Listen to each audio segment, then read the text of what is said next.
It's another beautiful Saturday, and this is the brunch here on Kerr with me, Joy Wama. And of course, I'm not alone in the studio. On my immediate right, I have Mr. Lamin Cham, who's from the Standard newspaper, and our very own Masata. You're highly welcome. And of course, Mr. K. Dabo, you're all highly welcome. Uh, just a synopsis of today's show. We'll start with newspaper review. Lamin Cham will take us through all that has been quite informative over the week, and Nimasata will take us through the social media, what have been trending on social media, and Mustafa would definitely take us through what we have on our very own website on Kerr. Mr. Lamicham, what do you have for us this week? Yeah, good afternoon, everybody around the world. There were many topics covered in the newspapers, but like I said, every week we can only pick some. The legal year, as well as the inauguration of the bar, or rather, let me say 58 lawyers called to the bar, were very interesting because they all have topical issues surrounding our justice system. We'll talk about that. There was also a lot of politics, the new political party, GAP, so-called GAP. I wonder what gaps they are out to fill in the body politics of the Gambia. But they came out face to face with the public for the first time, and they said they are their own and they are not a proxy for anybody. Then, of course, the United Democratic Party they were at it again, talking in innuendos, but then they showing what they think of the president, their own man. And then the Barrow Youth Movement also was active. Let me not say youth movement, because they said it's Barrow Youth for National Development. They've been given motor cars and motorcycles to work effectively. And then there was the NRP press conference, which we were told was rowdy. Mustafa has first-hand information of that. Perhaps you can tell us about it. So this and many other things were covered in the media. But then let's focus on the first thing that came to mind. During the legal year, it was the Bar Association president, a lady, Rachel Mendy, if I'm right, caused some tears actually when she said two things. One was fairly accepted widespreadly as that's her domain, and she spoke very well. She spoke about things that have been the concern of people in the country and around her.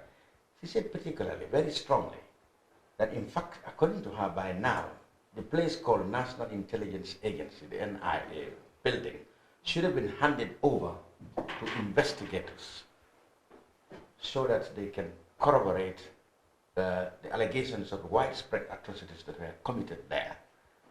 But she said that's not the case, and ironically, that place is just next to the Ministry of Justice. That's quite an irony. And opposite. Yeah, and affronts opposite the Supreme Court, which he said are all affronts to the judicial justice system. And she said, perhaps more importantly, that even as the TRRC was going on, there are people who are supposed to have committed these crimes, and they are still serving in the system, and the government is watching that. That, I think, tells a lot about how people who cares about human rights felt in the country at the moment. 2 years after our supposed new Gambia. That really attracted me. And then she said, of course, you talk about the youth movement. That proved to be a lot of controversy. That attracted a lot of controversy. But for me, the statement about the judicial system, the first part of her statement is what really attracted me. And I want to push my panelists. Is she on the spot when she said that nothing is being done to establish and to prove all the atrocities that have been leveled against former regime? What do you think? I think she said exactly what we have been saying here all along. We've discussed this so many times, and when Mustafa briefed me on this before we started the program, my point was, oh, she must have been listening. Or maybe it's just something that is widely believed, because it's a crime scene. Like a lot of the things that are coming out through the TRRC sittings happened in that particular place. And we know also that there were people who were working in that institution that are still working there, who may be implicated in the ongoing sittings that are happening. And of course, if I have an access to a crime scene and I am allegedly a perpetrator, I have now a chance to go over to destroy the evidence that will implicate me. And so she is very right in saying that that's a legal matter. If any president is interested in prosecuting atrocities that happen in that place, the first thing they will do is to lock it down, to treat it as a crime scene, because that's exactly what it is. And do you think she chose the right moment to speak out? I mean, the president was there, members of the legal, if you like, fraternity. Legal community, fraternity, and diplomats, yes, and people were there. I don't think there would be any better place. I mean, we can, I mean, there are so many things involved here, but here, this is their platform. This is the platform of the lawyers, and the lawyers, as everyone knows, they are upholders of justice, right? So you have this platform where all the important actors are present. It is that platform that you want to utilize to send the most important message as you deem it fit. So I don't think there is a platform bigger than this. There's a platform more relevant than this to use to send that very important message to the president. Mustafa? Yeah, I mean, I just want to read what the UN said about NIA. United Nations. United Nations. Because you know... So this is again in relation to what yeah, she said, Rachel. Yes, what Rachel said. You know, in June, Gambia appeared before the United Nations for UN Universal Periodic Review. Yeah. I mean, Gambia appeared, and here is what the UN said. It says, a part of the report says, secure all relevant documents and evidence at the relevant state organs, including the archives of the National Intelligence Agency and other on-site evidence. Cherno Marina was the one who appeared before with some officials from the Justice Ministry. Put in place vetting procedures in the army and law enforcement and intelligence sectors and remove all those who have been involved in serious human rights violations from their positions. Reports of immunity enjoyed by some high-level officials, including former director of Mile 2 prison, who have been accused of human rights violations, officials in the army and the law enforcement and intelligence sector who are accused of human rights violations during the authoritarian regime have reportedly remained in high positions owing to absence of vetting procedures. And they went further to say that they are concerned that evidence is being destroyed at NIA. That's what Rachel. Rachel is just re-echoing what Victim Center says. Yes. What the UN said in front of when the junior justice minister appeared. This is what the UN said. And also, this is what we journalists have to confirm, because you may remember that in October, journalists visited the High Court in the NIA case. Kumbasila Kamara led the prosecutor and Antoine Gay and others into the NIA headquarters. And two things happened. When we got there, we found that walls are being, like they're plastering walls all over. And of course, they are building a new structure there.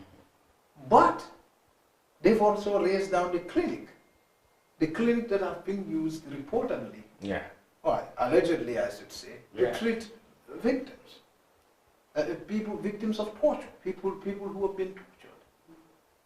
This is an on-site evidence by all standards of English language. This is what an on-site evidence is.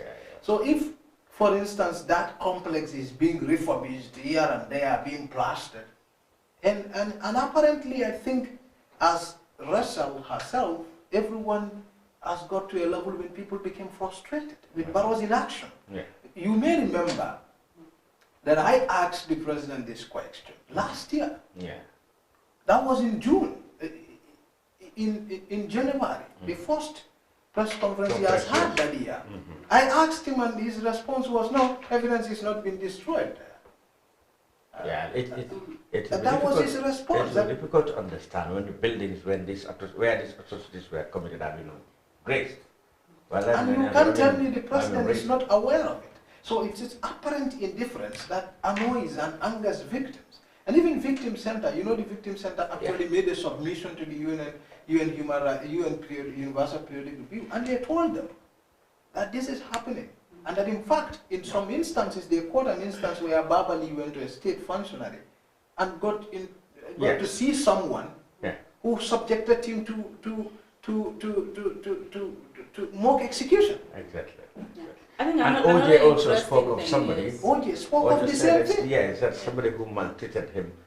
He even named him now for Yeah. 3 years. He's still serving in him. Now, what if you put your position now, if you put the position of the government now, the vast majority of the victims and international community who care about rights, you know, defending rights, said, let the government uproot the people who are alleged to have been perpetrators within the system.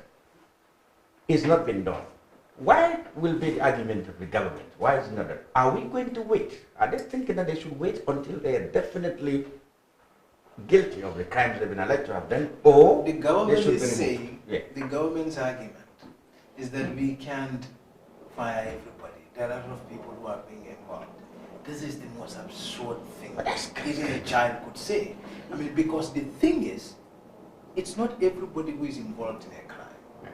People are saying to protect the integrity of the evidence, Yes. make sure that people who are in charge or in position of influence, that Get could out get of them it, the because ability they to can tamper destroy with it. evidence. Yeah. So they suspended Yes. until at a time when we are able to establish something. Right. Then- But at least at the beginning, it probably some people are still, because as we are learning every day these reality seats, people are just being named. Yeah. Now government can argue, well, how can we just blanketly, get rid of everybody when we don't even know what they have supposed to do? But at least when they are mentioned, then there's now reason to suspend them. To suspend them, yeah. I think the government's position was to follow the due process. As Yeah. far as legality is concerned, a person is innocent until proven guilty. Yeah. So in that regard, the government can say, we are not going to deal with those who have been named as part of the perpetrators because we don't have the legal means to do that. It has to be proven in court.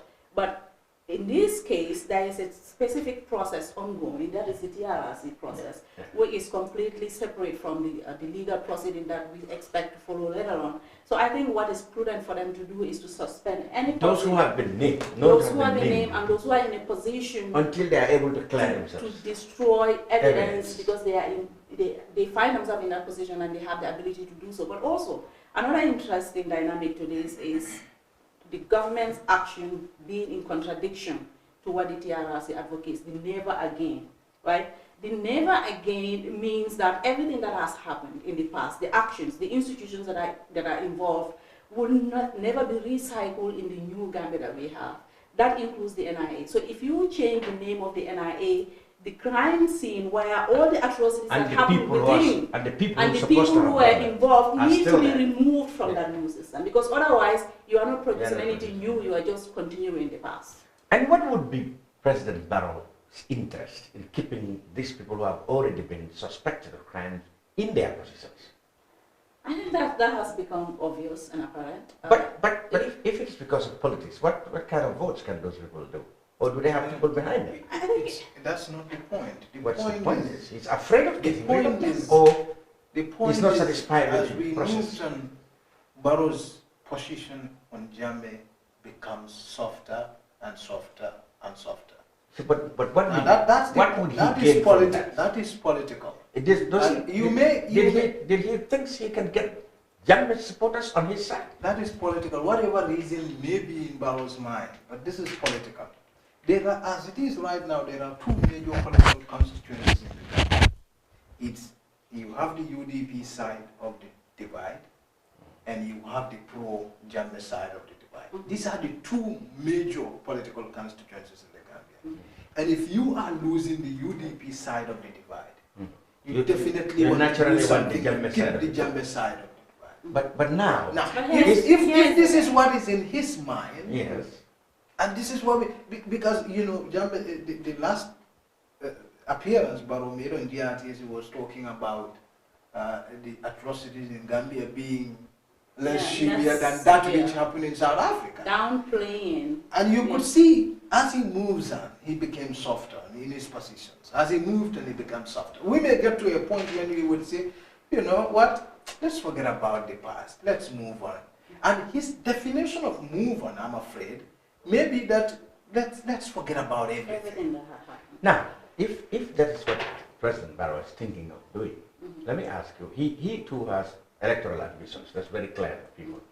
Now, do you think, by being soft on Jammeh issues, knowing the circumstances, I mean, Jammeh is very much vilified, very unpopular around the world in public, the international reputation is very, very bad.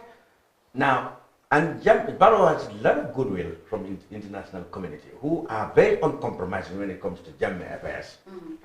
Is he definitely not committing suicide in terms of credibility and even political ambition by being seen to be soft on Jammeh? I think you can say that because like, he may lose. You are in the outside looking in, but this is Barrow who believes that he may lose one bigger political constituent, and he is looking forward to aligning with one. Now here's the thing. Even at the expense of losing much important credibility internationally. What is at stake here is the presidency. The international population is not going to vote for Barrow. But Barrow knows that it takes the Gambian people to secure his position. Now here's the thing. Jammeh ruled for 22 years. Obviously, there are people who make that possible, right? And Barrow knows about this thing. Now, if, for example, you may not necessarily get the support of the APRC voters, but then you have people who have agency, who have influence within this constituent, within this whole group of people, and those are the people you want to bring on board, because if the chances of you losing the other constituent, which is the UDP base, is very likely. Because Barrow knows if he continues to align with the UDP, the double threat is always there. So his chances of survival is very minimal. But then, where else can you go to if not to APRC? But if you want to survive. Yeah, but so you may win, you may lose, but as far as he is concerned, he doesn't have anywhere else to go but to align with the APRC people. But the interesting thing is that the credibility you are talking about is directly linked to aid. Yeah. Now here is one of the reasons why pledges were made. And this is one of the most, this is the dangers that Barrow is running into.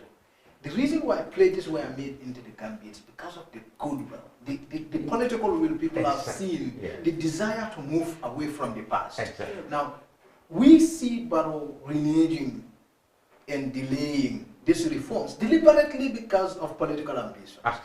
And also trading a path that apparently building a new institutions that defines the corrupt Gambia as in the past. Yeah.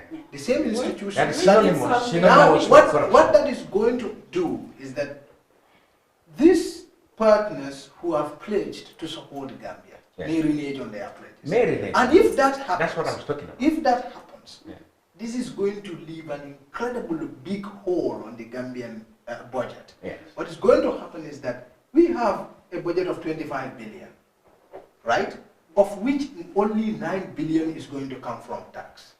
The rest are going to be budget support and other stuff. Now, when we are left with a big hole, like close to over half of the budget not being fulfilled, that means there is going to be suffering. So and the basis of any revolution, it's economic. So would Barrow therefore not be committing political suicide? But he's not by allowing that kind of situation. If you ask me, Barrow has a chance at politics beyond the 5 years? The answer for me is no. Whatever he does. Yeah. But I mean, Barrow. So is the UDP right in then telling him that he should not develop political ambitions because it's not just correct, but even for the future of the country. Like his re-election is impossible. It's impossible. And his deviation to the other side is destructive to the country's future. I would not say I would not disagree with Nyima, but I'm not brave enough to say his re-election impossible. But what I can say is his re-election would come to the detriment of him and the Gambia. Because the certainty is that the greatest thing Barrow could have done is to pursue the reform agenda. Because the reform would place Gambia on a path to success. And the more we delay this reform, the chances we are that you confidence know, that the confidence that the international community has in us would go down. Yes. And when that happens, the chances are too that they're going to renege on their pledges. When that happens, yes, the chances are that the economy will suffer. And when that happens, we have seen the same level of economic indiscipline in the Barrow administration. Yes. You've seen how the parliament, even Jambe, had better. You know that it's Jambe who introduced this idea of traveling being traveling of top of government officials being approved at the State House. Exactly. He did that to control public expenditure. Now, Barrow apparently, I mean, people have applied to travel for 4 days here, and they travel for 6 days. Yeah. Some have applied for 10 days, they travel for 14 days. Nothing so happens. basically, And we are seeing between January to June of 2018, that over one-third of $1 billion was spent on pardons. And this, of course, they can justify this by saying we're coming back to the new economy, blah, blah, blah, blah. The international community is coming back. We need to travel and sell the country's agenda and all that. Exactly. Even the embassies. And I must say, this was a misconception. This was a terrible thinking by the former foreign minister, because even the extension of the embassies was to the detriment of the economy. This is not fixed. This has been an ongoing debate in the Gambia. Jambe messed up, and he comes to, in order to, instead of reducing the number of embassies we have, they increase expanded. Now, to rest this topic, so we basically said Mr. Barrow is sacrificing all the ideals that the coalition campaigned for because of his selfish interest in pursuing a political agenda. And this includes, in fact, whining and dining with the same people that he and the others struggled to uproot from power. That's what we say. Yeah. That's what we said. Now let's move on. You mentioned straight. Let's go straight to the lifting of the ban on government travel. Mm-hmm. That's just another matter that came on the media. Now, is it just fair, or the same reasons that the ban was lifted are still there? So, I mean, it was mentioned that the ban was temporary. Yes, that is true. From the beginning. From the very beginning. That at some point it's going to be lifted. But we also know that the ban was put in place to address some, how would I go, indisciplined spending of government money.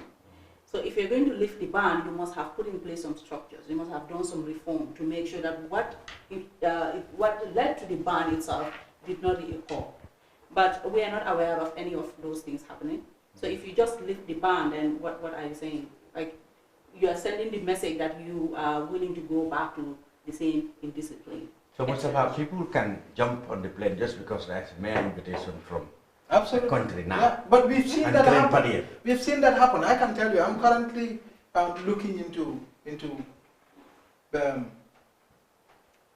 let me just put it this way. There are incredible audit exercises in the Gambia. I mean, in about 4 or 5 institutions I have seen. And in any of those places, the auditors have queried absurd level of travels and overpayment in most cases of per diem. Yeah. And nothing happens in these cases. Now that's the level of fiscal indiscipline in Gambia government. Okay. Of course, I know Bar talks about people insulting public officials, that also causing others not to take government jobs. Yes. But the basic fact is... Now, is it not now, people that are taking government jobs, at the beginning of the change, people were very much enthusiastic in taking part, in taking public offices. Yeah. But I think the government is losing credibility by the day. That's why people are reluctant. I don't agree with that. If you look at it, all the major economic decisions Barrow has made, you know that the borrowing rate, yeah. Of course, Barrow intends to curtail borrowing, both domestic and international. They've done a little bit of progress in this area. We have to thank them for that. But the debt has skyrocketed. Yeah. I mean, you remember when the regime changed, we were 120% debt to GDP ratio. Yeah. Less than a year later, we were 136 until they had to recalculate, until the recalculation of the basing of the GDP, which reduces experts to analyze. But that doesn't change the mere fact that borrowing increased and that debt to GDP ratio has increased. Even though they debase the GDP, that is to recalculate and say the GDP has expanded, and because the GDP has expanded, the debt to GDP ratio has come down. But let's go to vehicle policy. All the promises that Barrow made when he was coming to power was curtailing of public expenditure, but also to make sure that he reduces like wasteful spending on government vehicles. The vehicle policy was part of it. The topic now is a travel ban. Now, what do you think has changed to necessitate its restoration? We agreed it was meant to be temporary, but do we have any new reason to say that? I don't think there is is it down now? There is is no money, no reason. And that is why, or there is no longer any. It wasn't mentioned. If it was there, it wasn't mentioned. I think that is the biggest question. Because if something leads you to take an action, if you're going to refer back to how things used to be, you should have taken care of the problems that led you to that point. But if you haven't done that, then it means you're just saying, okay, we're just resuming how things used to work. So we are going to come back here at some point and talk about the immense expenditure that has happened as a result of government officials traveling. Yeah. Now, let's go to the new political party, the GAP. The Government Action Party. GAP.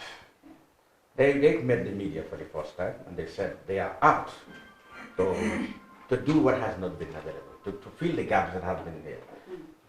They said they are not proxy to anybody. You know, remember, of course, Mustafa, we remember people are saying that this is probably proxy, a political party, a proxy to President Barrow. If he doesn't get along with the UDP, it seems unlikely now, or perhaps the Barrow Youth National Development is no longer there, so he probably will go. Did you agree? I mean, the officials actually were very keen on, putting this message across. Do you agree with them? I mean, I didn't watch the press conference, so I wouldn't have. You know what? You know why it was important that people raise this issue, whether they are not proxy. Now, you know the requirements to put up a political party to meet the criteria for registration. Among them is to come up with how many? 10,000. Now, 1,000 at least. This is what baffled. This is not 10 or so. This is what baffled people. Where and how does somebody from nowhere, some group nowhere, were able to mobilize 10,000 or 1,000 voters' cards as signatures to meet the requirements? Is it there? Has that been another force behind that? That's what we need people to say. Are they really acting on their own, or they are emissaries of a bigger force? I mean, that wouldn't be hard to achieve. You know, I've said even for novices like that. It wouldn't be hard to achieve. It wouldn't be hard to achieve. You know why? Because Bachil or anybody who is directly involved in the setting up of the party may not necessarily be the one to go out in the field. If, for example, Bachil could get me, you, Joy, and we all have our own connect. We have our network. We have people who would do anything for us. So you fall back on those people to get mobilized. The people who are going to be registered on the list for you. So you don't have to be known per se to be able to do that, but you can rely on people who are known within their own base. Where they came from want us to believe that these people are non-entities. Their presence and exit from the party makes no difference. So how would they be able to mobilize? I wouldn't say that. I think Bachili has played some significant role in the GDC. At least he's held a higher position. GDC would have admitted to be a party of non-entities if they said one of their executive members. Well, they said, when 8 of them when they said. Definitely he has held a credible position in the party. But the truth is that Bachili cannot. I don't see him any way near Kande or his level of influence, or Kande's level of influence. And I think even his first public appearance spoke very much of that. I mean, it takes a special kind of intelligence to ruin your first opportunity. So you even the first meeting with the press was a non-starter. I mean, he talked about enlighten us. I mean, the gay right thing. Yes. Yeah, but his critics and opponents use that to, it overshadowed the whole thing. I mean, so that's why I said he missed the first opportunity to make a good impression. So it takes a special kind of intelligence to miss that first opportunity. So there are still gaps, interestingly, apparently for GAP itself to fill before it can really be counted among us. Absolutely. I think he messed up big you time. want to tactically avoid if you want to send a message out there. Because when they come out in the midst of the other important messages, it is only about those things that people talk about. Gay rights is one of those things. We have to go back. You may have gone online to see after the press conferences what happened. The impression has been a disaster. I mean, even the likes of Musa and others, it's not been good. So I don't think he has done enough to make GDC we will have to go back to Joy. I think the level of enthusiasm with this party is pretty low for me. Very low. Super low. Thank you very much, great panelists. Of course, this is quite insightful with the whole new party and Bacheli, how our panelists foresee his first media appearance. That takes me to Nimasata, what has been trending over the week on social media platforms. Okay, so what has been trending was Lamin Jam gave us a prelude to. Okay, that's where I was going to. Anyways, thank you. Lamin Jam gave us a prelude to the president of the Bar Association sending a jab at the president with the NIA building still being occupied by the people who have been mentioned as part of perpetrators of human rights abuses in the past. But another thing that was interesting that came out from that speech was the Barrow Youth Movement. So apparently the president doesn't really take favors with this movement. And this is trending on social media. At some point, Ahmad Ba, who we understood was going to organize a press conference with regards to his own party, the NRP, but it turns out that everything that people remembered from his press conference was the attack, I don't know if that's a strong word, the attack on the president defending the BYM and the Barrow presidency. So many of the people who are talking about this on social media, some people take it as a joke because Ahmad Ba is Ahmad Ba when he speaks. It's sometimes laughable, I would say. But I think it raises an issue with the whole BYM. I think prior to this last week or week before that, the BYM were awarded. Well, BYND. They insist that they are not youth movement, but youth we know them for as national BYM. development. We have to make that clear. BYND. Yes. We need whatever their name is, the Barrow Youth. The Barrow Youth. Okay, the Barrow Youth for national development. I think that's where that's a trap. I would say that's a trap for Barrow and the movement itself. And we will talk about it later on why that is the case. But then they were giving vehicles, they were giving motorcycles, and what that generated on social media was, where is the money coming from? Why is this being prioritized as opposed to all the other sectors? People have put together a picture of the hospital in Banjul and how dilapidated it looks, how underdeveloped the facilities there look, against a picture of all the luxury vehicles and motorcycles that have been presented to this group. So I don't know what your take is on this, the Ahmed Ba saga and the whole BYND issue. Well, I want to believe that even though I agree totally with the lawyer when he raised issues about justice system, especially with regards to the allegation of evidence destruction, etc. I think that's a very, very valid point. But then, of course, she talked about a youth movement. She did not categorically say Barrow Youth Movement, but she said she talked about a youth movement that she thinks is going to distract people and make reconciliation. We need reconciliation and now youth movements. Now this has been interpreted as purely targeting the BYNB. Yeah. Now, people in the justice system does not make political comments because that undermines their professionalism as people in the.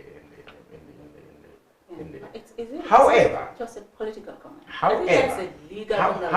However, she, as any ordinary citizen, has a right to put across any view, opinion on whatever thing that's happening there. And the best platform was where those who matters are sitting. So I again will say I don't have much to disagree with her opinion that any sort of youth movement that is divorced of the national state, already existing state, institutions, is definitely unnecessary. I think That's right. The thing about the lady's statement was that because the lady has worked on the Dabo for about 10 years. So when she made that statement, it was interpreted in political light. Okay, now we get to another angle. That is, that is why it was interpreted that way. But the basic thing is, bar association is like a civil society movement. Yeah. Like in any country, like they do that function. In any country, bar associations are like they protect not just the justice system, but also they advocate for protection of rights. Right. Yes. And in fact, she said this is just going to be just the beginning. They will be talking publicly on the. So here is my opinion on this. I think this is people can politicize this however they want, and especially since you bring in this other angle. So it seems like there's a political underlining to it. But for me, the role of any lawyer, the role of anybody who is working within the justice system is to prevent atrocities such as corruption, such as patronage, such as clandestine movements being established to advance an individual's interests as opposed to a state's interest. And this is the chances of all of this happening with the Barrow Youth Movement or Barrow Youth for National Development are very likely, because why does a sitting president need to have a movement that is associated with his name is for patronage. One, use me so that I can provide you resources so that you can serve my personal political interests. Another thing is with corruption, because where do you get the money to fund the activities? Well, they said they got it from philanthropists. But we have had this so many times. That's what they said. So many times. Said it on the presentation. I'm just saying. That could be true. It could not be true. And they also but said the chances of Barrow spending state money in funding this is very likely. That's another, and that defies justice. It defies inclusive development. Another angle to this is that there are established state institutions that are supposed to deliver on the development agenda of this country. And what this does is to distract attention from those institutions. What it does is to prevent the empowerment of those institutions, because now resources and the energy that the state, which the Barrow himself leads, is now being focused on this group against the established institutions. And the biggest danger is Barrow there. The name Barrow. Barrow's name is being used, a public official, to seek funding from business people. And Barrow is connected. It's his movement. He established it. They were. He established now it. Listen. They said the BYN officials said they did not. Barrow did not initiate. Barrow doesn't have to initiate it. We know they have Barrow's backing. Let's give them the benefit of the doubt. They said it was not initiated by Barrow. When they conceived the idea, they went to him and several other people and broached the idea of. But we know that. But he endorsed it. He endorsed it. Not only did he endorse it, he campaigned for them. He embraced it. Now that means. Listen what they said. I know what they said. Let's put that across. They broached the idea to him. He welcomed them. He welcomed the initiative. Of course, relying on all the other preambles they present, that they are interested in reconciliation over revenge, love over hate, all those kind of and preambles. who is not interested now, in that? all those kind of things, they packaged the whole idea to him. They said based on that, Barrow took up the idea. But then, of course, I mean, I'm not Weigh a legal this- person, weigh this- but I weigh I'm this- of you the weigh belief this that against this the- youth movement has to be illegal. Weigh this against the wider consideration of this Barrow Youth National Movement. If Barrow is not interested in anything other than just development, why do you need such an agency In when you have fact, development? Barrow may be interested, it's Barrow's right to contest for participate for But office he doesn't need this anytime. movement. But my problem is, this kind of institutions are conduit of corruption. Yes. This kind of institutions is what business people use, invest in your movement Yes, and to get get to to you. you. And they don't, business people don't give them, they are not stupid people.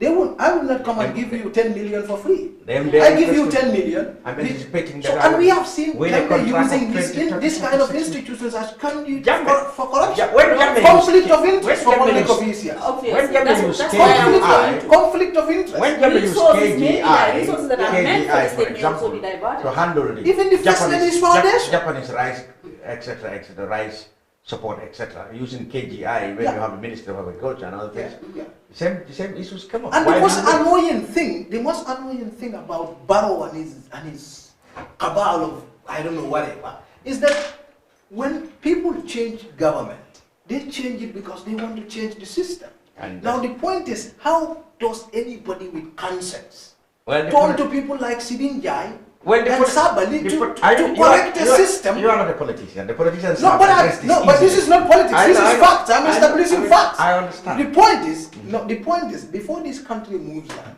people have to explain some very basic things, and that is, if you intend to move on to create institutions, institutions are going to be created by people with integrity. Yeah. Now, how is it even imaginable that you have institutions like that, and you have people like Sidin Jai leading an institution apparently to deliver a good.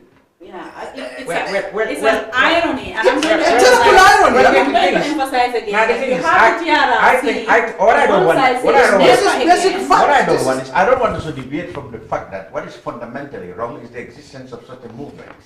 Not, I think that's what we concentrate on, not who are No, behind but it. even the That's- people, no, but that's- no, that's their choice. no.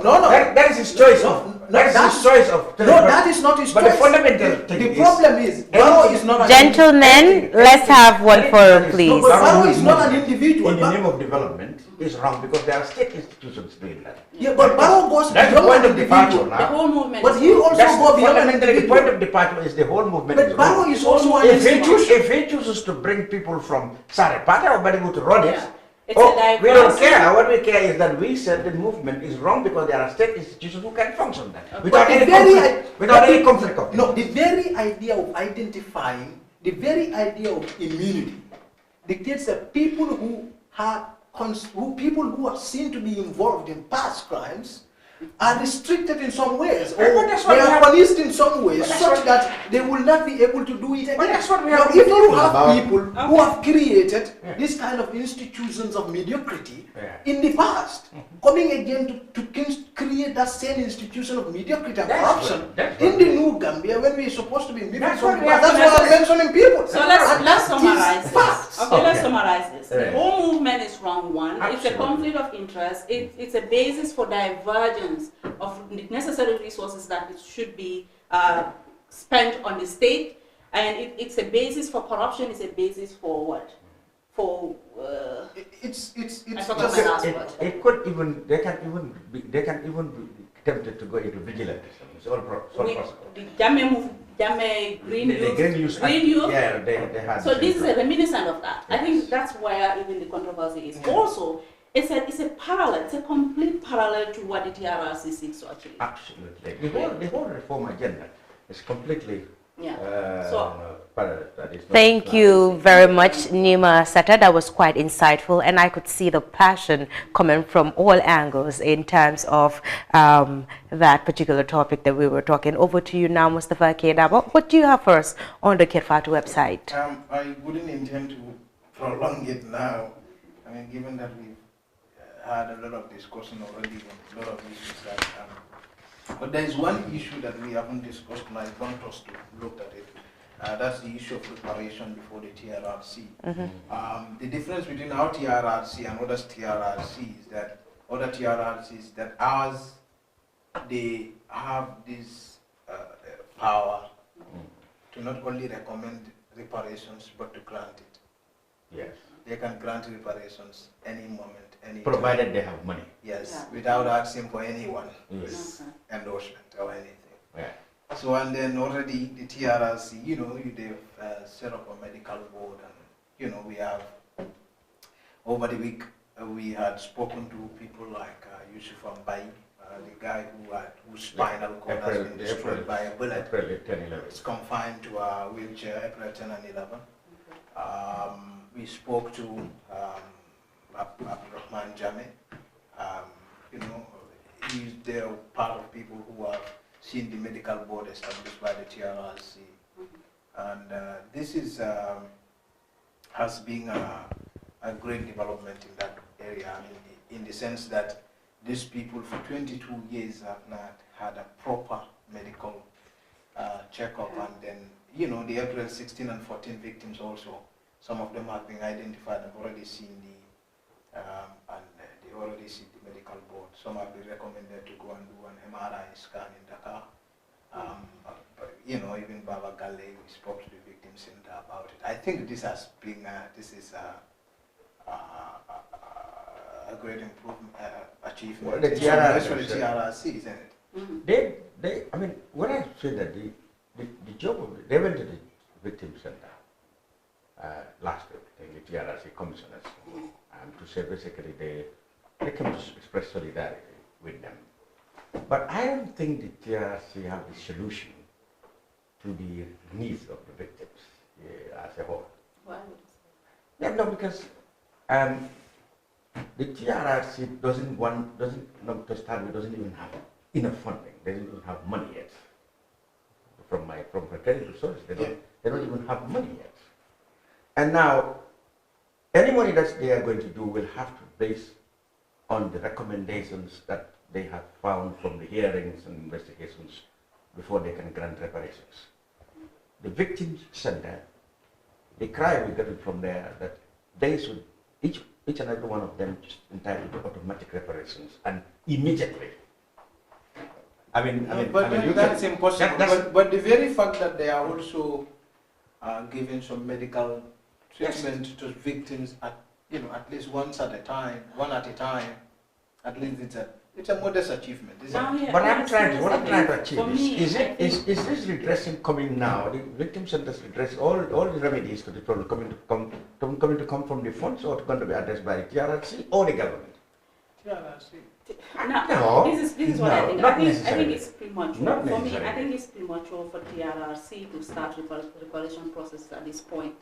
Because at this point, we are not completely certain who is a victim or who is a perpetrator. But they said although it is visible out there, people who need medical attention, people who need other forms of social or whatever psychological attention.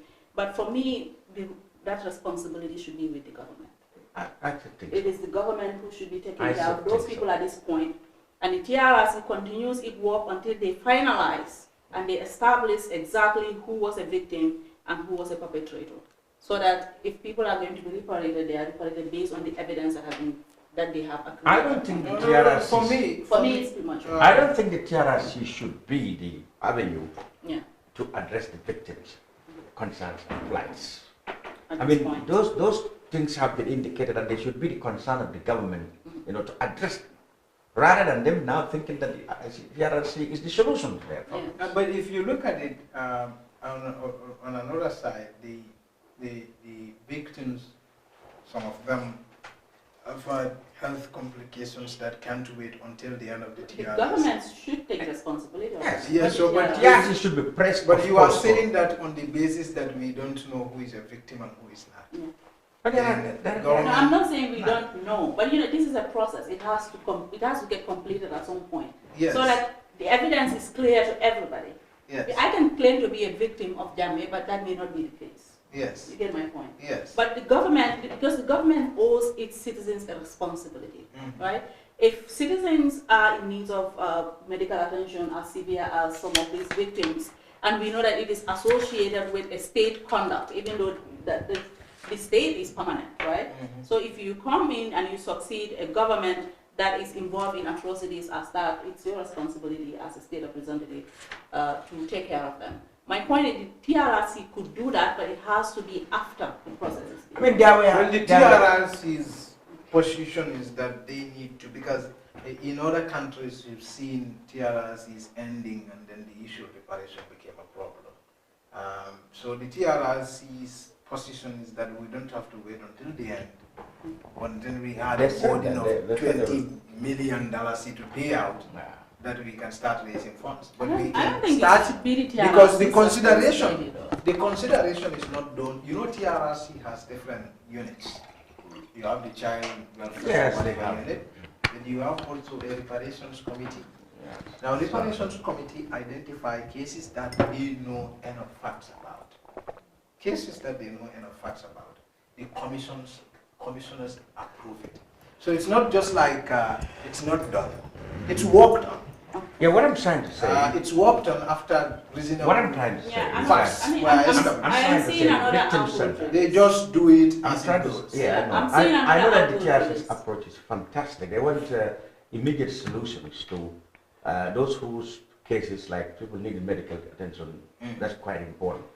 But what I'm trying to say, I'm trying to, divorce the responsibility to address the concern of the victims from the TRC, because we have seen people who have been arrested and detained on suspicion of crimes, and those investigations were not done by the TRC. They happened well before the TRC.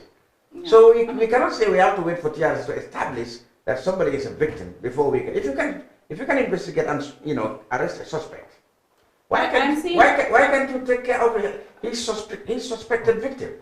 I'm seeing another angle today. So if the TRC has been mandated to do this alongside the whole process as it is ongoing, then it means that the government is also outsourcing that responsibility to them. So that we understand that it is the government's responsibility to take care of the victims, but they are outsourcing this responsibility. And the TRRC, remember the TRRC is in a position to vet, investigate, and understand who does what and who suffers what.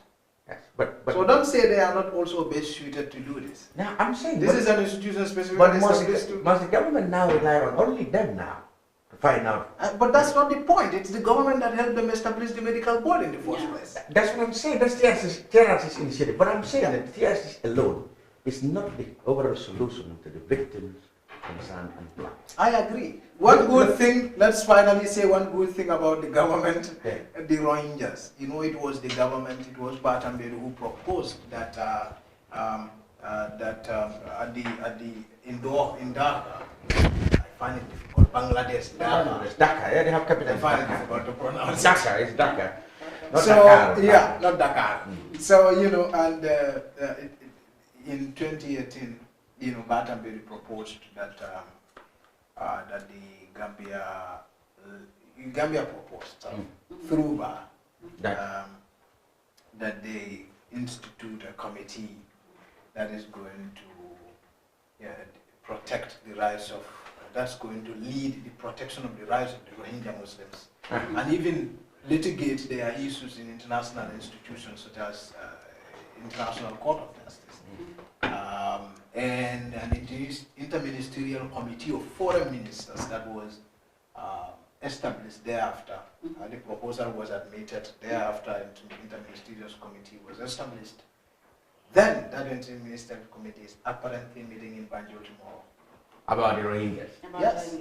Wasn't it Jammeh who said he would go? Of course, Jammeh was also accepting the Rohingyas. To the Rohingyas. Yeah. He in fact said that they could come. Absolutely. And they actually accepted it, except that they said, well, the place is too far and the resources are not there to come. So can the APRC now say this is another Jammeh initiative? Absolutely. I think I think BA and the government, the current government, is also dictated by conscience, by the very fact that there's this Islamic. Yeah, it's the home of human rights. Yes. And also, quite an irony. And also, Banjul is the home of human rights in Africa. That's Africa, but that's Asia.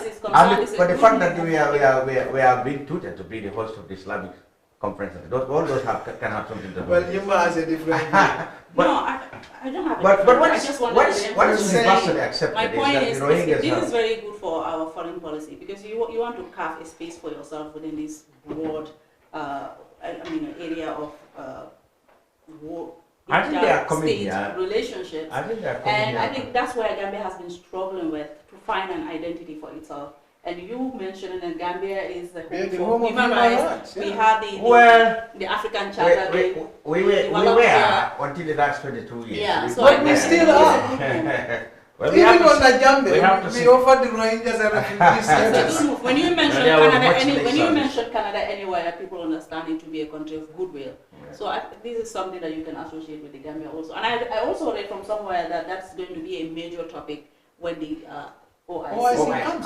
sure Absolutely. this is happening because we Major. are heading And to that's the one OIC. thing at least that OIC, regardless of its politicized nature as it is right now, OIC is very divided. But this is one of the issues that they see eye to eye on. Yeah. Thank you very much, Mustafa, for quite an insightful one from the Fatou website. And then please tell our viewers if they want to log on to get more information, what network should they click on? www.kerfatu.tr. Thank you very much. Now to one of my favorite segment of the show, which is the entrepreneur. You know that every edition of the program, we always profile a Gambian who has set up a business for economic growth and employment creation. In this edition, we met a Gambian by the name Gilbert Gomez of Pipeline.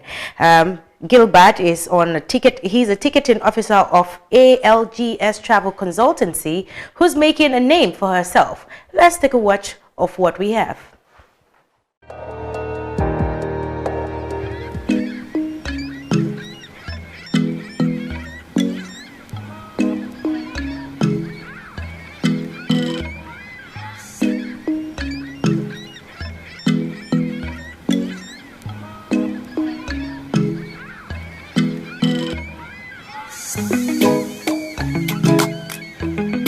My name is Gilbert Gomez. I live in Fatou. I've been working for ALGS for a period of time and as a ticketing agent.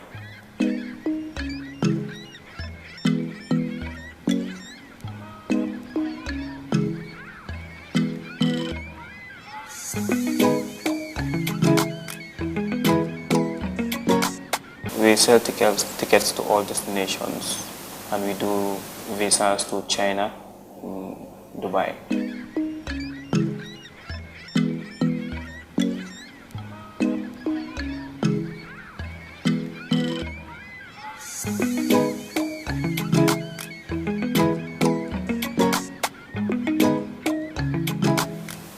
When we first started, it was a bit challenging because the competition was high, and most of these travel agencies are doing almost the same thing, the same service that we render.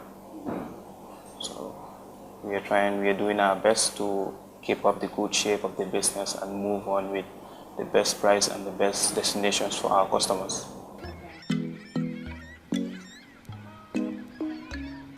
We've created like 7, and we are doing our best to help the youths out there so that they can get the job.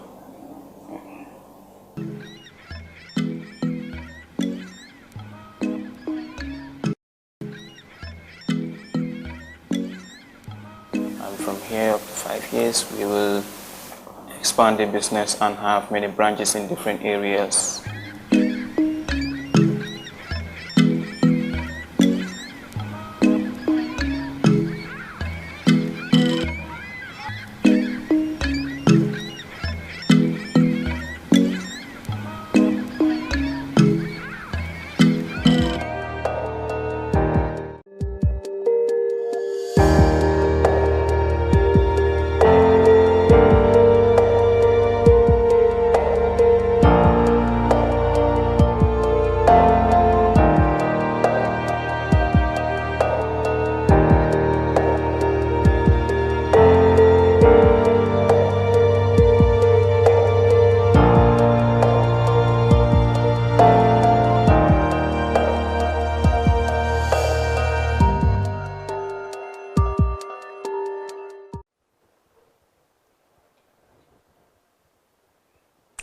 Welcome back from that insightful video of the entrepreneur. It's quite not easy to see Gambians venturing into ticketing and consultancy business in the Gambia. So congratulations to you, Gilbert Gomez of Pipeline.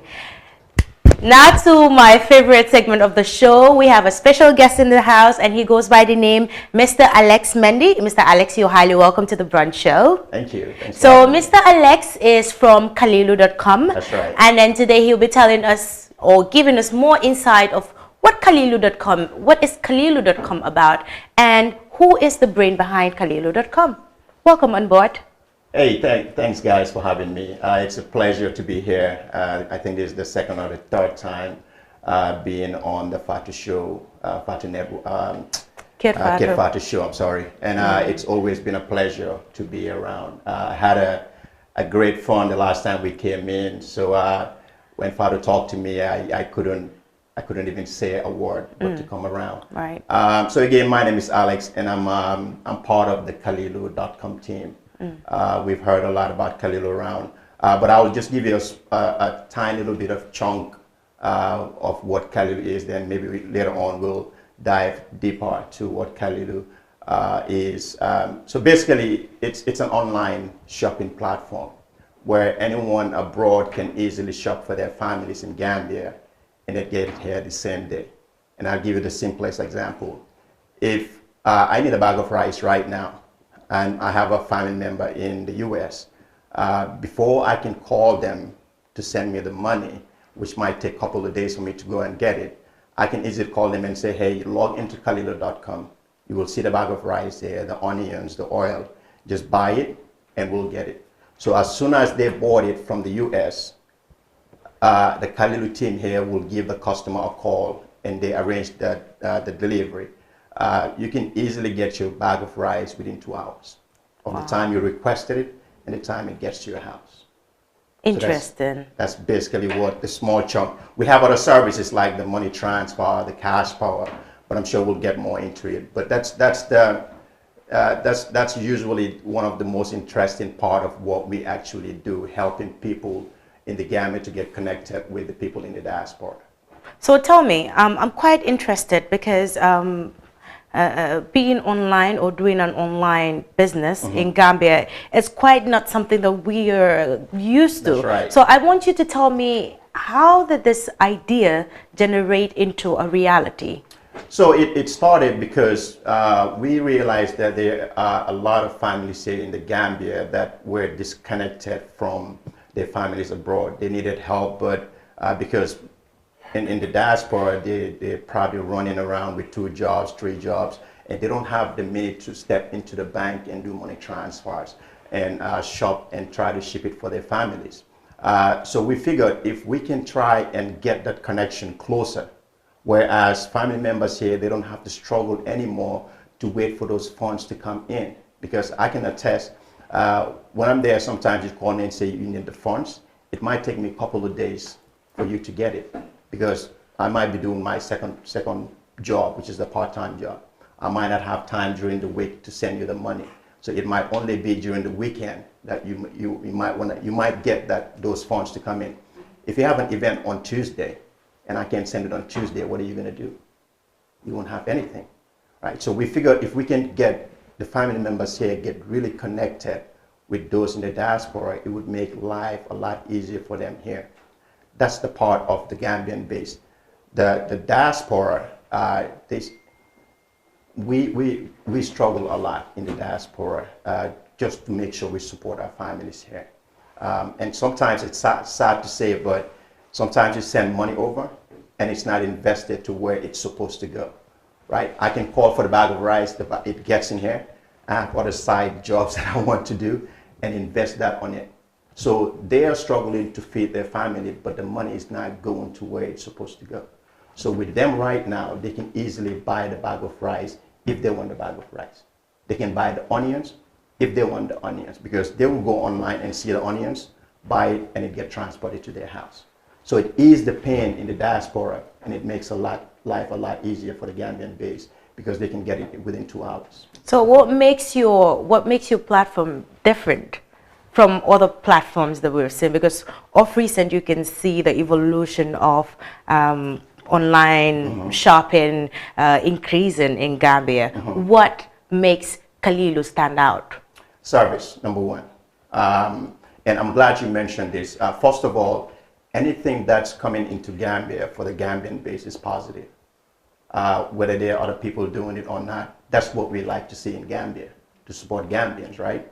But the most important thing that we do that's totally different from the other services is the service that I gave you.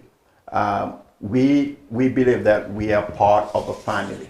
And I like giving examples because it brings everything out loud and clear.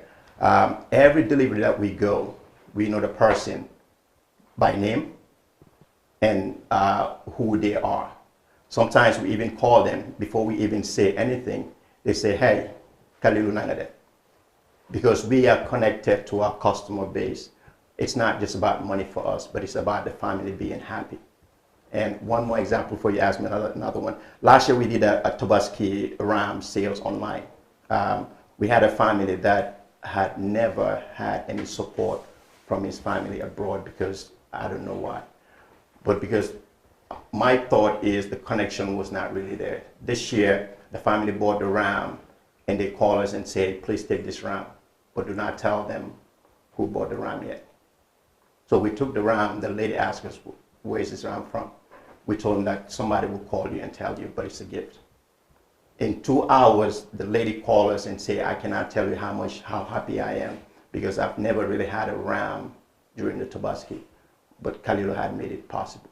Wow. So that's the difference. We get family connected. Other businesses, I can't really tell much because I don't know what their platforms look like, but I can tell you that Kalilu make life different between families and get families really connected. Interesting. Any of you would like to ask him questions? Let's go to first things first. Where did you get the name Kalilu? The name of the Well, I get that question all the time. One of our partners is called Kalilu, and there was a debate between why we are going to choose Kalilu or not. We are here for Gambians, and we want it to be as Gambian as possible. We want it to be as African as possible. Kalilu is everywhere. When you say Kalilu, they don't think about the West. They don't think about Nigeria, Ghana. It's more of Gambia. So we wanted to make sure that people know that we're here for the Gambian. We're here to stay, and we are not going to diverse and take anything outside. Just for the Gambian. So one of you is called Kalilu. One of our partners. Maybe it's Kalilu Jam, Kalilu Singate, but it's Kalilu. It's Kalilu, yes. Now, from what you've said, you naturally must have big warehouse stores where you keep this food that's already there already. Or do you have to, if my friend buys me a bag of rice in England, you have to rush and get it from his shop, or you have it already? So that's a very interesting question. No, we don't have a shop, we don't have a warehouse, we don't have anything at all. We wanted to make sure that the Gambian base that once their business is expanded are being connected with Kalilu. So I'll give you an example. If you have a shop right now, you can only sell your products in the Gambia, right? Because you only have a Gambian market. We will come to you and say, hey, we can help you expand your inventory and we'll go above. You connect with us, the products that they are going to buy are going to come from your shop. And the delivery goes, it depends on how you want to do the delivery. You can either connect with the customer and do the delivery, or we can connect with the customer and do the delivery. But we want to give the Gambian entrepreneurs to be able to get more customers and not just only in the Gambia. So all our shops buy our own mainly by Gambians around.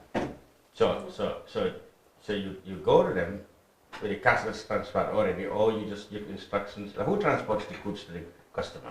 We start transporting because we want to know our customer base. We want to connect with our customer base. So you transport it? We do the transportation, yes. Who pays? Who pays it's all done online. Everything is done online. So it's charged from this? Yes. Charged from this? Yes, everything is done online. There is no monetary transaction within the Gambia, except for the money transfer, which I hope we'll get there in a second. So yeah. I have a few interrelated questions. My first question is, what products are available with the Kalilu.com?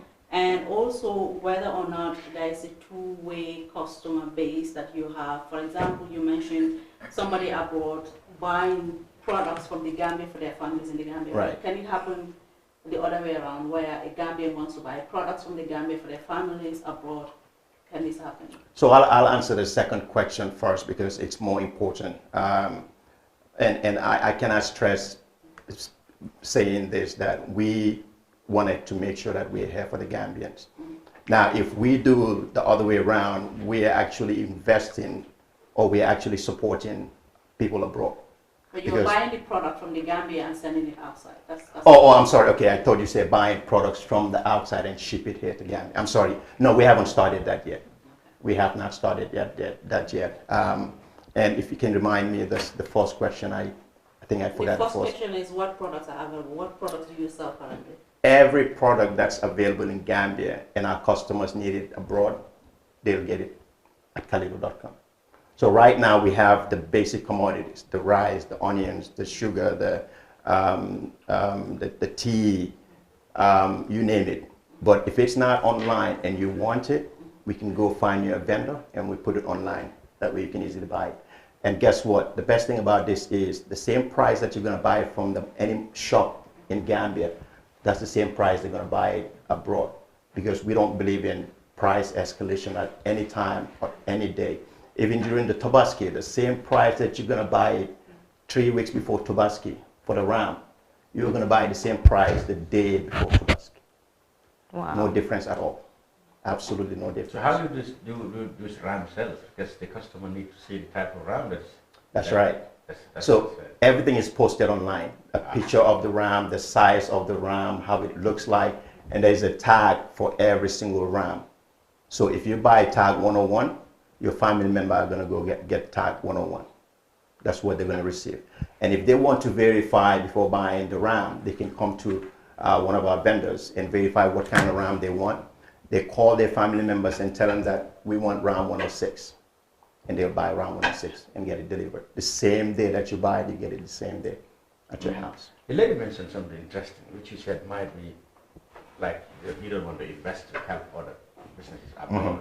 Right. Focus on, like, and if I when I was in England, for example, I don't have access to catfish, Right. netatu, Right. kuchar, Right. I don't have it. Right. Now, supposing from what the lady's idea is, if I were in England, I want netatu next week or kuchar. Right. Kalilu.com, did you at least think of this, providing a platform where if I buy netatu from you, you can pack it and send it down to me? No, absolutely, absolutely. That's part of what we're thinking about. That's on the pipeline. I think what I thought she meant was buying stuff from abroad and ship it to the Gambia, because you're actually placing the money to people abroad, not the Gambian. Now from the general concept of the idea, it's generally people abroad who buys things, but it's not the other way around. Right. But these are unique things that can happen. You don't get there and you want them. Absolutely. And they're here, they're not available there. So absolutely. Even if I want to buy Coca-Cola, I can. Yes. I can buy it. Oh, I'm glad you take a look at that. Yes, absolutely. Even the Coca-Cola. And the fun thing is, I'll give you another example. Just few weeks ago, we had a wedding at our house. Now, during that period, we were so busy that none of us could go to the market and shop for this. We went to Kalilu.com and shopped for every single one of them. Within an hour, all the products were at the house. So I didn't take any time to go shopping. So you can also, I can do it right now? Anywhere in the world. Yeah. Okay, so but, yeah, so if you are in the Gambia, like I am at the beach, I need Coca-Cola. Right. I can just buy it and you can buy me at the beach. You can buy it and we'll get you, absolutely. Anyway. So, but I will have to use MasterCard, credit card. Right, a bank card to process it online, because it's an online platform. Yes. So you don't accept cash payments? We don't accept cash payment, no. It's purely online. So I've also seen some interesting scenarios where you have cousins or brothers abroad who say, oh, let me send you credit.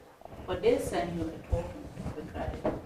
How does that happen? Does that happen to your platform too? You don't get a token, you get the credit with us. Direct credit. Directly, you get the credit. If I wanted to buy your credit right now, I'll log into Kalilu.com. The moment I hit send, you will get the credit through SMS.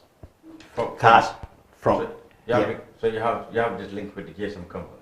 Yes, everything is connected with them. So it's a direct connection where there is no delay or anything else. As soon as I hit that send and buy it, he gets it here immediately. And similar thing applies to cash power. The same thing applies to cash power. I have these famous adverts on the radio. So somebody asking, why do you sit around here and all your cash That's power right. That's right. So it's similar. Absolutely. So if I am, say, I am from the village. So if I am, say, in Sadekene, and I want to buy a bag of rice. That's what the village is. I want that's the guy on the opposite side. So, I want to buy a bag of rice. Right. How do I do that? So I'm glad you mentioned this. Rural areas. We are actually exploring the rural areas, and I can tell you that on Monday the team is actually traveling cross country because Gambia doesn't just stop within the Congo. Sometimes you realize that the people that need it the most are actually outside because their family members are within the Congo too. Yeah. And it's very hard to buy something here and transport it to them. Yes. It's very difficult. So we are planning to explore outside, and hopefully within the next couple of weeks there will be traffic going that way. But one thing that makes me curious when I'm going through your website, I'm asking myself, say, the traveling cost, right? Right. Travel cost. Right, absolutely. If the bag of rice say is $50, and you put it on your website as $50, right? I buy it and I instruct you to take it to Berkama. Right. Maybe and you realize, okay, but the traveling cost of Berkama will cost me more. It would affect the overhead, wouldn't it? That's right. It will. In other words, How do you make sure you are flexible? In other words, he's asking for the hidden costs. Right. So there is no hidden cost. There is a flat travel rate. So we can sit here and we can calculate how it works and everything. But if we're going to give you if we're going to transport the products to Birkama and it costs a lot to get there, we want the products to get there. If you live within Serekunda and right next door, that's where your shop is, they might be a little bit different, right? Because just like you said, the transportation. But we have a flat rate of transport fee. So that means you can either be at a loss, but also an overwhelming profit. Right. And the question is, it can cover either way. Service fee on the product itself? Yeah, there is a service. So there is a for service. example, if this bread is $5, if you're selling it on your platform, it's going to be $6. No, the bread is still going to be $5, but there is going to be a service fee and a transportation fee separate. Okay. Right. So I just want you to take us through this. I don't because there's no laptop here. But for example, if I log into your page or your website and I want to buy cash power, what information should I provide? Well, you need your meter number, right? Because that's where the cash power is going to get generated to. You need a phone number where the SMS is going to be sent to. Okay. That's all you need basically. Okay. Because already your profile or your profile has your information. Right. You would have to sign in and create a profile before you can order anything. But those are the only two things that you're gonna need to get that. They need cash power from Kerr. So. On a final. Polish will take in there, so in the next couple of months, we buy cash power, and we will be buying. But apparently, Kerr has no electricity. Well, we plan to go there, so we'll find out. On a final note, I would like you to tell us about the money transfer service. Yes, and I can promise anyone that's watching right now that we have the best money transfer for a few reasons. Number one, I can stand at the bank right now with my cell phone and I transfer money, and within 2 minutes I can walk to the bank and receive the money. Within 2 minutes. Most of the platforms we have, they send it and it takes time for them to work, or somebody will call them and bring the money over to them. Or later. Or later, they'll receive it later. But I can get my money within 2 minutes of sending the money. we have the best rate right Well, now. I'm sending to somebody. What do you do? If I get Mustafa at the bank now, I just you can get it there. Yeah, tell Mustafa to go stand at the bank and you do the transaction. Once you're done, you will receive a code. All the banks we deal with, or Trust banks. Trust bank. We're dealing with Gambian banks. Again, here for Gambian, we want to deal with Trust Bank. the Trust Bank is the only government bank. Well,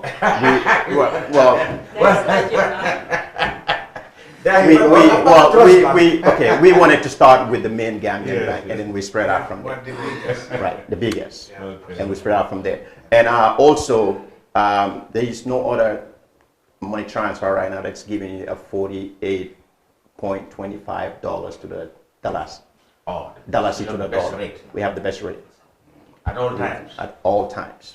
We want to make sure that we are supporting people around, so we always want to make sure that we have the best rate around. And lastly, construction materials. If you need them, you can get them from there. The cement, the rods, the sand, everything. Electronics, they need the fridge, the TV. You buy it, your family member gets it the same day, and the LG would go to your house and fix it for you. Wow. Yeah. They will get it So there what's and fix this it for you. mobile transfer demo? What mobile transfer? That's the credit? No, it's not money transfer. Oh, That's it's the money. Yeah, that's Mobile top up, that's credit. Yeah, go back to what is great. Thank So you. shop is where you have the goods. All the good stuff. Kia Yeah. would love to. This is good for me too, because sometimes you will go to the beach and maybe you are somewhere, you're tired, you don't wanna. So can I just buy something and then it finds me? He's there? just saying finds he you doesn't all the way buy to the it beach. from the beach because it's more expensive. Thank you very much, Mr. Alex Mendy. It's been Thank a you. pleasure having you here on the brunch. Absolutely. And hope to have more of you and wish you the very best in Thank your you. business. Thank you. And then just to quickly inform all our viewers, if you're a Gambian and then you have a business ongoing, kindly try to link or liaise with Kalilu.com so that your products and services can definitely reach the diasporans out. Thank you very much. Well, on a thanks. final note, we want to thank you for definitely making out time to Yes. come on the brunch show. Absolutely, and I can't thank you guys enough for not only this with Kalilu, but bringing a lot of awareness for Gambians in the diaspora. I think they need a lot of these. What you guys are just sending can help bring those minds back to Gambia. A lot of people are now ready to invest because of things like this, because of the awareness that you guys are giving them, the education and all that kind of stuff. So really appreciate what you guys are doing, to be honest. Thank you. Next is the hotspot, and the hotspot for the week is Tita's Kitchen, located at Westfield. Actually, na len dem leki benetin bu neex mbok. Tita's Kitchen.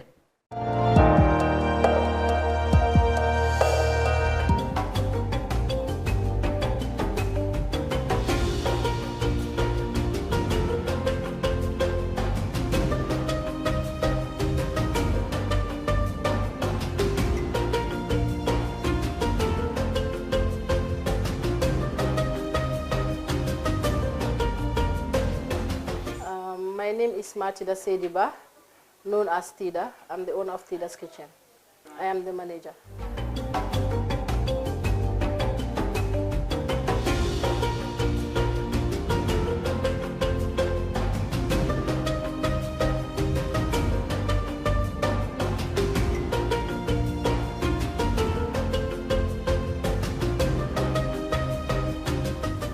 We do catering service. We mainly do catering services, but now it's infused with restaurant. So we do breakfast, lunch, and dinner. For breakfast, we sell all types of food. We sell shrimps, chicken, steak, fish, you can name it. For lunch, yes, we also have snacks, as you can see. We bake, we do snacks, we do cake, we have granite cakes. So for lunch, we have a steady menu. We have rice on the menu, we have fufu, we have ebe. We also have findi.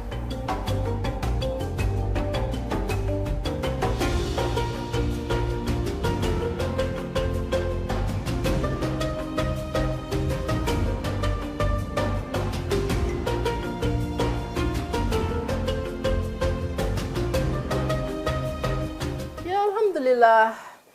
We try to please our customers as much as possible because customer satisfaction is our #1 priority. So we try to pay attention to their likes and dislikes, their birthdays, their allergies. We please them as much as we can. We try our level best in doing that. So we make sure to attract and also maintain them.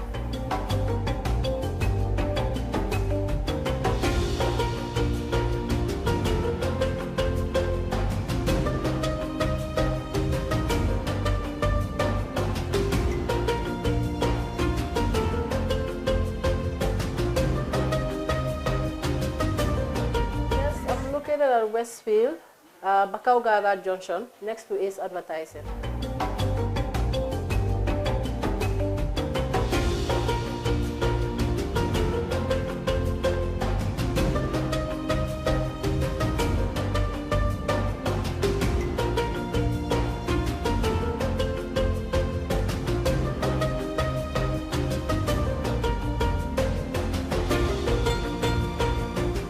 We have an official line 721-5624 and a QCell line 359-2720.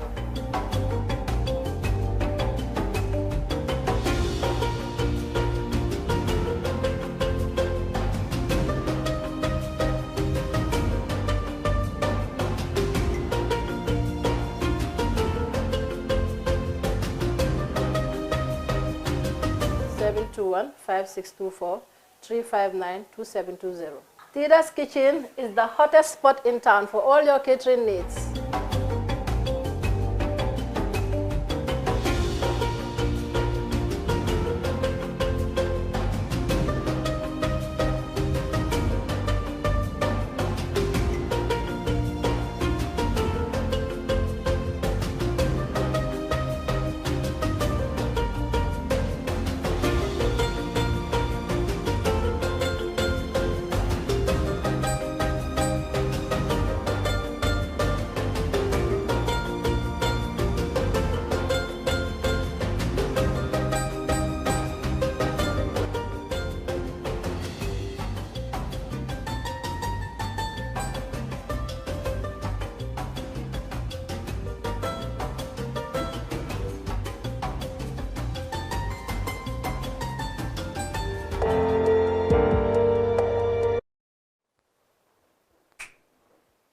Welcome back to the brunch here on Kerr Fatou with me, Joy Nwama. And of course, we've finally come to the end of the show. But before we take a leave of you, we'll allow our panelists to give us their final words for the day.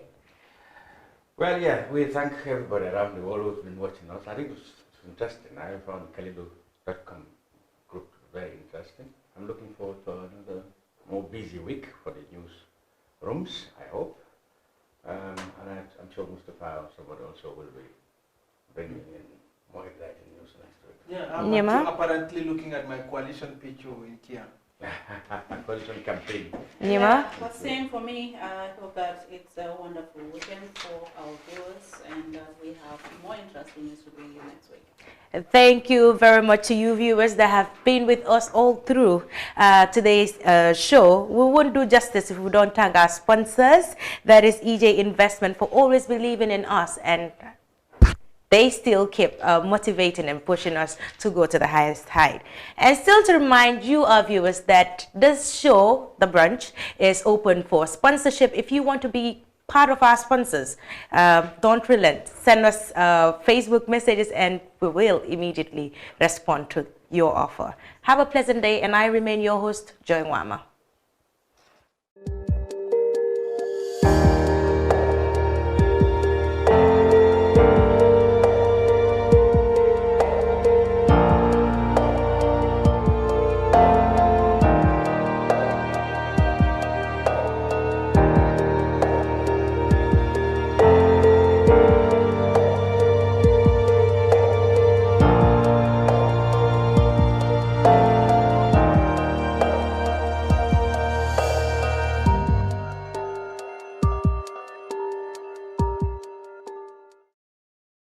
Dreaming of owning a property in a prime location with great proximity and fantastic neighborhood?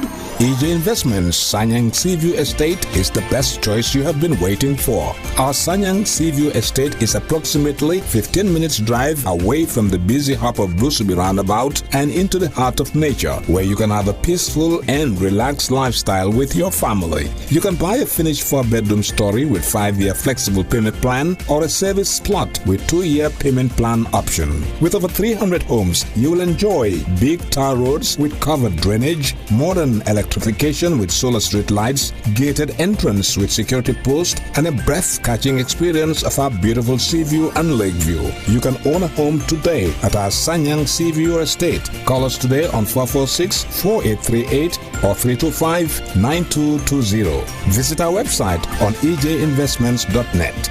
EJ Investments, first in property.